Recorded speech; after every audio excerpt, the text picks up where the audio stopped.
Over the past 3 seasons, I've managed to qualify to 2 FNCS round 3s, get my first earnings, and hit 1.2 KPR in that time. In today's video, I aim to teach you the process I go through with each new season that's helped me consistently improve. But before we begin, I would like to ask you guys to like and subscribe, and also to join my new Discord server that I've just started. The link for that will be in the description. Alright, let's begin. There's roughly 2 weeks before the end of the season, and if you clicked on this video, it's probably because you want to make next season your best season. First, we're going to go over things that you can start doing now as we enter the end of the season. Some of the best things you can start doing now is work on your skills individually by doing things like 1v1s, aim training, or mechanics trainings. This will be useful to develop your skills as a player. The reason you want to develop your skills as a player is because it allows you to become more well-rounded as a player.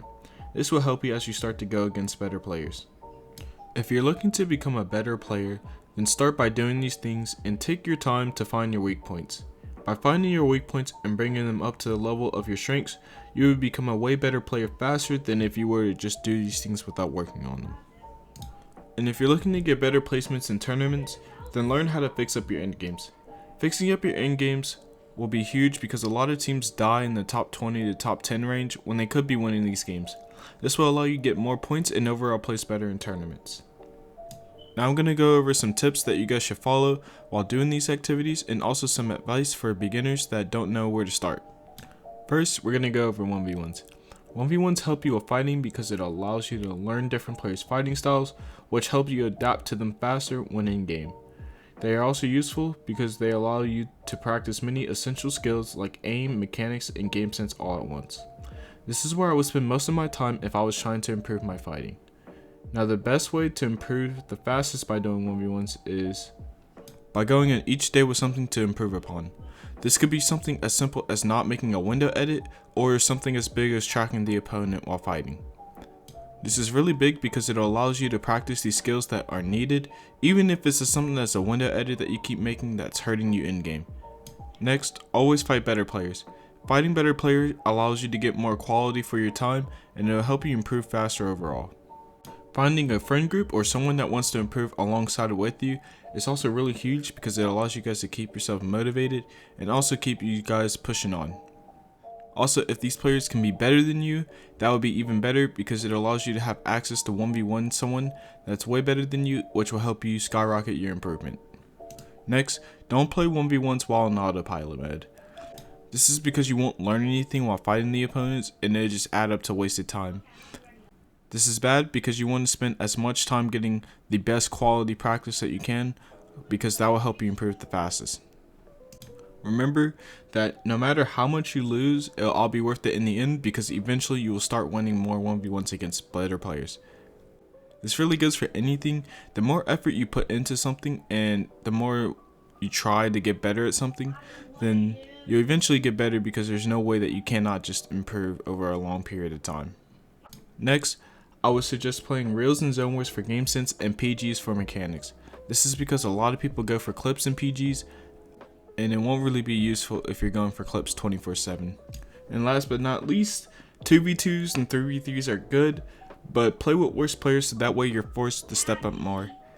When you're put in a position to 1v2 more, you'll eventually get better and more used to it over time. So just doing that, play ranked with worse players, it overall helps you improve faster.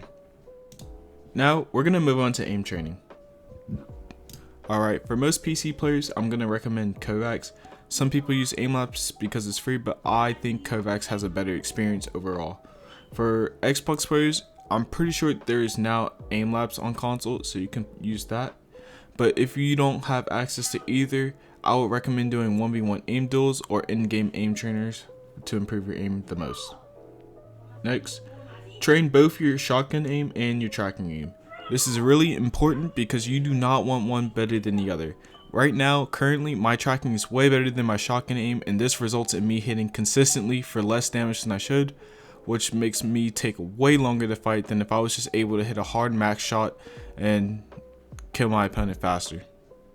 With aim training, I would recommend picking a set amount of time that you can do every day consistently, whether it's 10 minutes or 30 minutes. you're going to want to consistently hit this amount of time each day. Also, with aim training, I would say it's more about consistency than the quality, and then the quality than the time. I say this because consistency always results in good results if you do it every day. And then quality is better than time because not everyone needs a full 30-minute warm-up to warm up and feel good and improve for the day.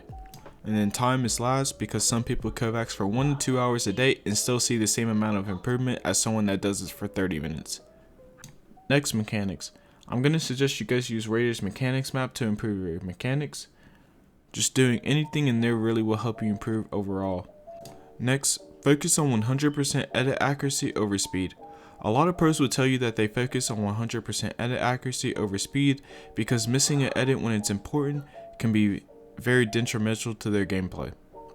Next, I would recommend always free building every day, and when you're doing these free builds, try and learn a new thing every now and then and practice it.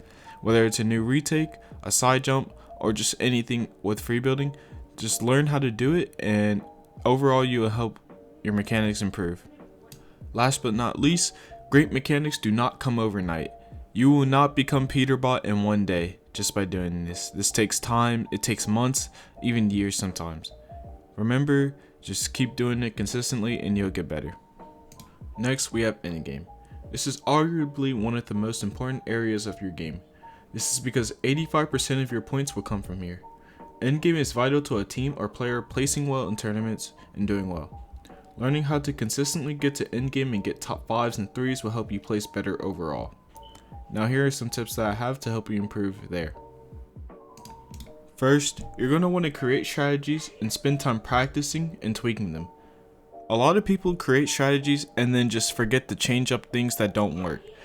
If you spend time tweaking them to be better and practicing them, then your strategies will eventually be better than other people's, which will allow you to win more endgames. Next, spend time learning different styles. What I mean by this is learn how to play high ground, low ground, dead side, or even mid ground layers. Learning all of these ways will help you in the long run because you'll have different ways to play endgames for different situations. Next, learn how to find refreshes consistently. You can literally watch pros do this or spend time in scrims practicing this. Look to your left, to your right, up, down. Just spend time learning how to identify how to get a refresh and where to get refreshes at. This next tip is mainly for duos, but it applies in squads as well, and it is that 2 heads are better than 1. That means that you and your teammate making a play is better than you trying to make a solo play. Staying together in duos is so powerful because it allows you to get those refreshes, claim more space, and overall get those top 5s and wins more often. Next, your mid game determines your end game. Having a phenomenal mid game where you're 5-5-5, lots of shield, lots of white health, going into endgame with that amount of loot is huge. Literally, you have an advantage over everyone else. This will allow you to do way better if you play your cards right. You just gotta learn how to practice and take advantage of it. And that actually leads into my next tip. Learn how to create win conditions for yourselves. These are things like height, more materials, later zones, or just having a lot of space, such as having all the space on low ground. Learning how to create and execute upon these win conditions will allow you to get more wins or place higher in general. And my last tip is watch pros. Watching pros can help you figure out things that you're doing wrong or things that you're doing right. This will help you get a better understanding of what you need to change in your team or just as a player by yourself. Now we're going to go over what you should do once the new season starts. Whenever a new season drops, the things you're going to want to do are learn your drop spot if you switch drops, get comfortable with the new guns, and get used to the meta. The best way to do these things are just simply by playing ranked and scrims. Also, you're going to want to fix any strategies that have a hole in them due to the new meta. Say the new tunnels get removed, the nitro tunnels get removed, you're going to want to account for that. Things like that. Next, you're going to want to practice with the new meta only. This is so you get really comfortable. Say there's a new shotgun. You're going to want to get really comfortable with aiming with that shotgun and getting really good shotgun aim. Next, get really good at your drop spot. This is so that way you can outdrop other teams and have strategies to beat other teams consistently to live off spawn more. And last but not least, you're going to want to start developing a good mental. Having a good mental is huge when going into a new season because it gets you right. You want to have momentum going into this season. You want to be hype. You want to be ready for your first tournament, second tournament, third tournament. You just want to stay consistent, do better each one. And you got to understand also that if you don't do better each one, it's alright. Just go into the next week with a stronger mental and try your best. Overall, that's all my tips to how to make next season your best season. Remember, it starts now, not right before the tournaments. I really do hope you guys improve off of this video, and I'll see you guys later.